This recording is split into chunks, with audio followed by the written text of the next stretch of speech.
ரொம்ப பிஸி ஷெட்யூல்ல ஓடிட்டு இருக்கவங்களுக்கு இந்த தீபாவளி ஃபெஸ்டிவல் அப்போ பசங்க வீட்ல பலகாரமே செய்யலன்னு கேட்கும்போது, கடைசி நேரத்துல கை குடுக்குற ஒரே டிஷ்ன்னு பார்த்தீங்கன்னா, இந்த குலோப் ஜாமுன் தான். நானும் லாஸ்ட் மினிட்ல தான் இத ப்ரிப்பேர் பண்ணேன். ரொம்ப பெர்ஃபெக்ட்டாலாம் சொல்ல முடியாது. பட் நான் எப்படி செஞ்சேன்றத உங்ககிட்ட ஷேர் பண்றேன். நான் இன்னைக்கு எம்டிஆர் குலோப் ஜாமுன் மிக்ஸ் தான் எடுத்திருந்தேன். அதுல கொஞ்சம் கொஞ்சமா வார்ம் மில்க்க மிக்ஸ் பண்ணிட்டு, கொஞ்சம் கொஞ்சமா ஆட் பண்ணி நல்லா சாஃப்ட்டா ரொம்ப கட்டியா இல்லாம பெசஞ்சு எடுத்துக்கிட்டேன்.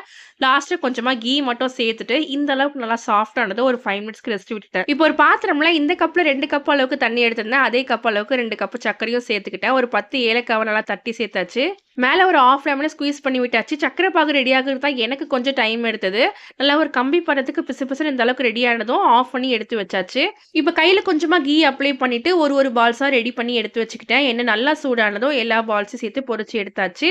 நான் எக்ஸ்பெக்ட் பண்ண பெர்ஃபெக்ட் ஷேப் எனக்கு கிடைக்கலனாலும் பட் கிராக்ஸ்ன்னு பெருசா எனக்கு விழவே இல்ல. கிராக்ஸ் இல்லாம நல்லாவே வந்தது. குலோப் ஜாமுன பொரிச்சு எடுத்ததும் சேர்க்காம கொஞ்சமா ஆற விட்டதுக்கு அப்புறமா வார்ம் ஜீரால போட்டு எடுத்தாச்சு. ஒரு 8 ஹவர்ஸ்க்கு நல்லா ஊறிடுச்சு. பெர்ஃபெக்ட் டெக்ஸ்சர் அண்ட் ஷேப் கிடைக்கலனாலும் டேஸ்ட் வைஸ் ரொம்பவே சூப்பரா இருந்தது. வீட்லயும் கிட்ஸ் என்ஜாய் பண்ணாங்க. நீங்க இந்த தீபாவளிக்கு என்ன ஸ்வீட்லாம் ரெடி பண்ணீங்கன்னு மறக்காம கமெண்ட்ஸ் ஷேர் பண்ணுங்க. And advance happy Deepavali. இந்த வீடியோ பிடிச்சிருந்தா மறக்காம நம்ம சேனலை சப்ஸ்கிரைப் பண்ணிக்கோங்க. Tata bye bye.